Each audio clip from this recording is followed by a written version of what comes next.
8:53 en este gobierno de la mañana. Avanzamos. Es el momento de escuchar a nuestro compañero Rosendo Tavares Villalobos. Gracias, José Luis Mendoza y Cervantes. El saludo, el abrazo para don Álvaro Arbelo. El saludo para don Bienvenido Rodríguez Durán. Para don Bienvenido Rodríguez León. Para doña Isabel Rodríguez.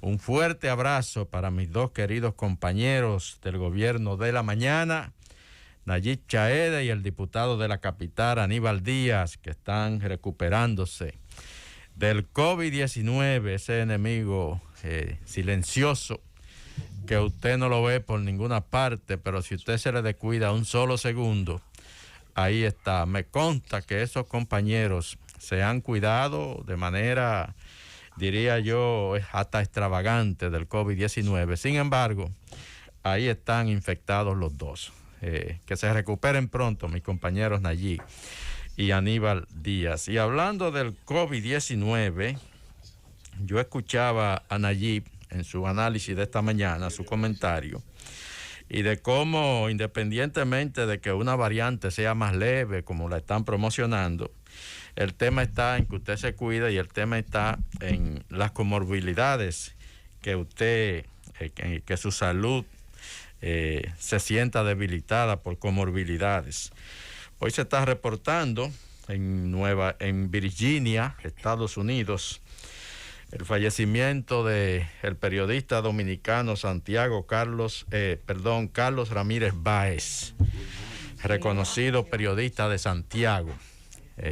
Lo que somos de esa generación, fuimos sus amigos, digo fuimos porque su familia acaba de comunicar esta mañana su fallecimiento en Virginia. ¿De qué murió? Bueno, tenía problemas en su salud, se enfermó, lo agarró el COVID y anoche falleció producto del COVID-19 Carlos Ramírez Báez. Las condolencias del gobierno de la mañana para su familia y para la clase periodística, sobre todo para la clase periodística de Santiago.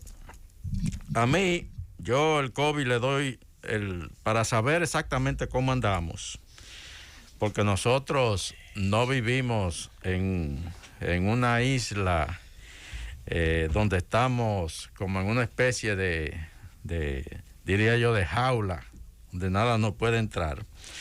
Somos un país conectado con el mundo entero, pero sobre todo un país muy conectado con Estados Unidos. Y yo por eso siempre ando buscando el dato internacional para saber exactamente a qué nos estamos enfrentando en cada momento con el famoso COVID-19.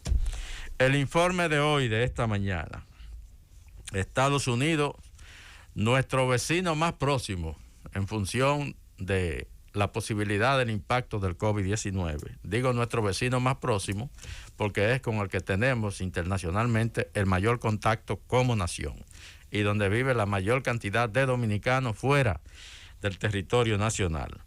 Estados Unidos reportando hoy 2.494 nuevas muertes por coronavirus, 381.000 nuevos casos de infecciones.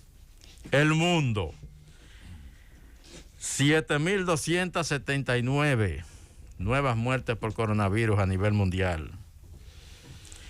Más de 1.310.000 nuevos casos.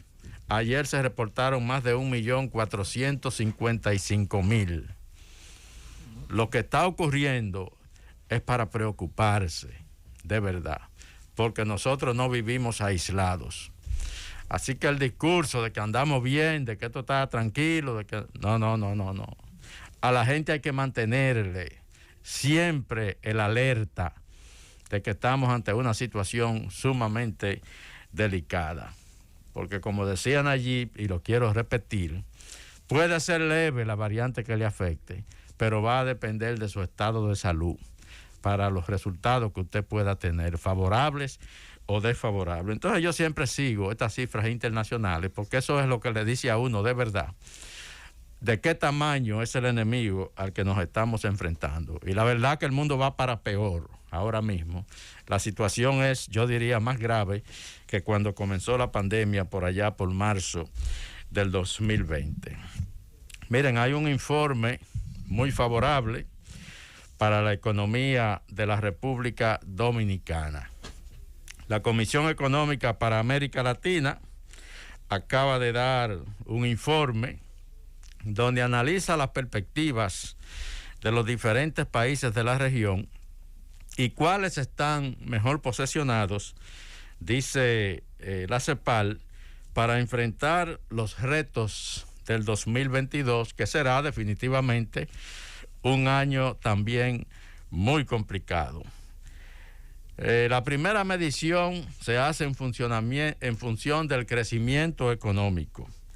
Y en ese renglón, la República Dominicana aparece en segundo lugar, según la CEPAL, solamente superada por Panamá, que tiene un crecimiento en este 2021 de un 8.2%, y la República Dominicana en segundo lugar con un 5.5%, dice la CEPAL.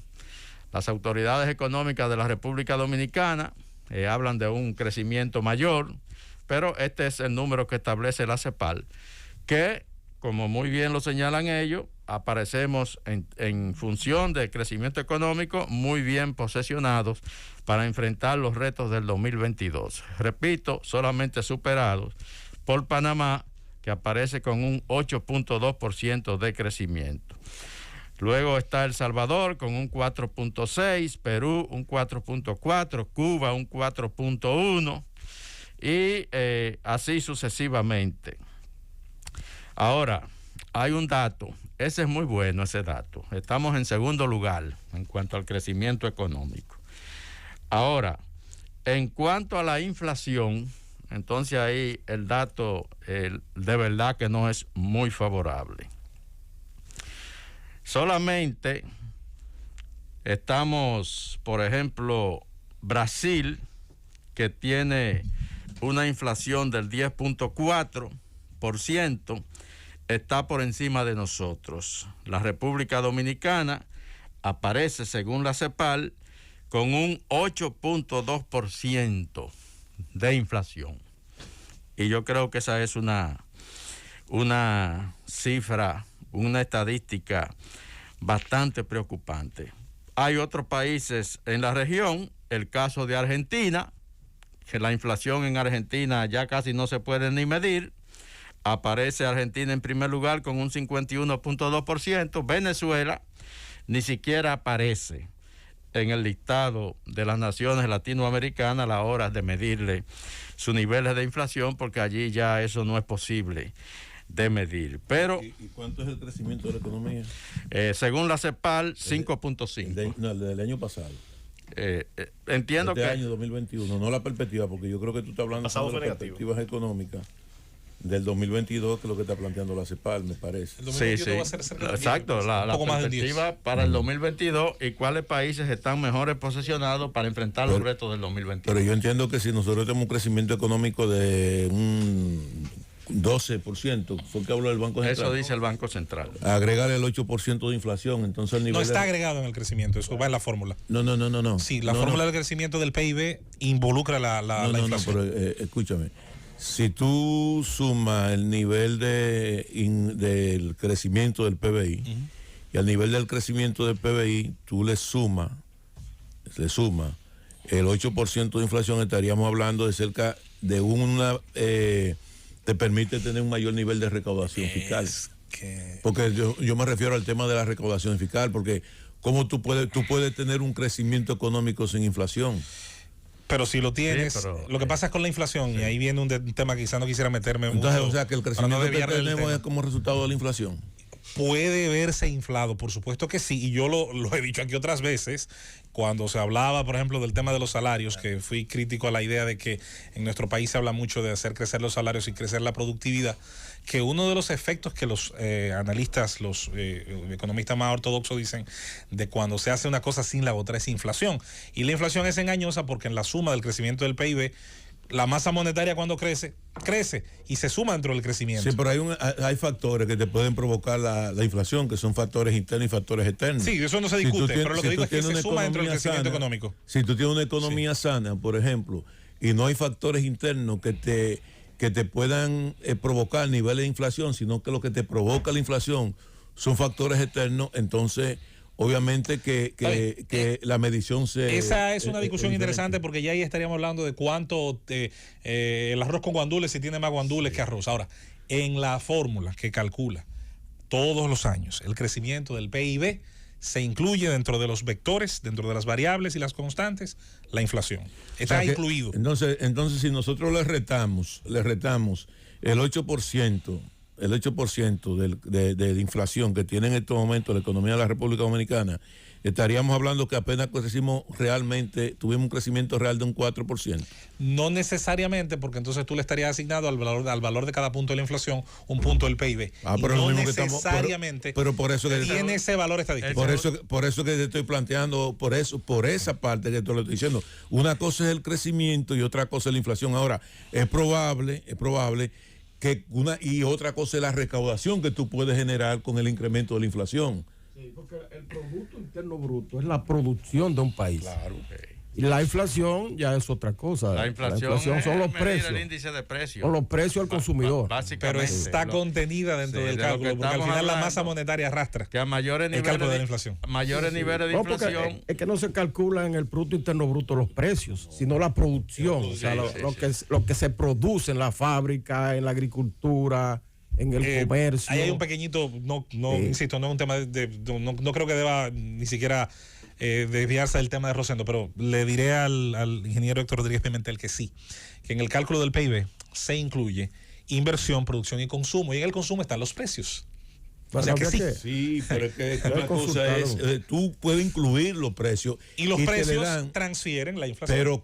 Pero el nivel de inflación, cuando eso te deja todo el nivel de productividad, que es lo que te está planteando esto, y te dice, bueno, la economía movió este año X cantidad de miles de millones de pesos. Ahora, esos millones de pesos, eso te provoca a ti un nivel de inflación, porque la inflación se produce por las políticas monetarias o las políticas económicas. Por diferentes razones. A veces. Porque tú puedes tener un crecimiento económico sin inflación y la economía está creciendo. Obviamente, y sería lo deseable. De hecho, yo soy de los que cree que debería cumplirse la ley. La ley dice, por ejemplo, que los bancos centrales existen, los países que lo tienen, porque no todos lo tienen. Por ejemplo, Panamá en 100 años no ha tenido banco central, por ejemplo, y un país que tiene la inflación bastante controlada.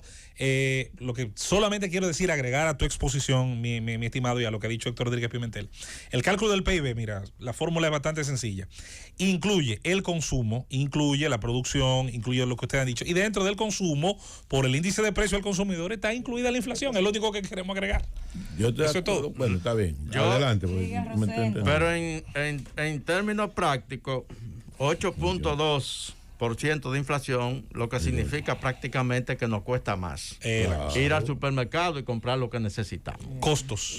Eleva costos. Eso es lo que significa, definitivamente. Y el gran desafío será ahora, Rosendo, para el gobierno, controlar esa inflación y bajarla, porque de acuerdo a datos que vimos, es la inflación más alta en los últimos 14 años. Aunque sí, definitivamente, yo creo que lo que hay que destacar de este informe de la CEPAL es que la economía dominicana, independientemente del tema de la inflación, la economía dominicana va muy bien. Inclusive, miren, el gobernador del Banco Central, Héctor Valdés Albizu, acaba de ser reconocido por la revista inglesa Pan Finance. Dice que lo reconoce como gobernador de Banco Central del año para la región de América Latina. Ay, Dios mío. Eso por su buena gestión en el Banco Central de la República Dominicana. Rosendo, perdón la interrupción, pero acabo de recibir una noticia muy triste. Sí. Acaba de fallecer el padre Luis Rosario. Qué lástima. Estaba en un estado de convalecencia. Estaba ya desde hace varias semanas muy afectado en su salud. Bueno, pues una oración por el padre Luis Rosario y sobre todo por todos, y nuestras condolencias a todos esos jóvenes a los que él definitivamente tocó con su mano prodigiosa. En definitiva, señores, yo creo que este informe que da la CEPAL, en sentido general, es positivo para la República Dominicana porque la coloca dentro de las naciones con mejores posibilidades para enfrentarse a los retos de un 2022 que se pinta tan difícil como este 2021 que acabamos de vivir. Llévatelo, Cundo.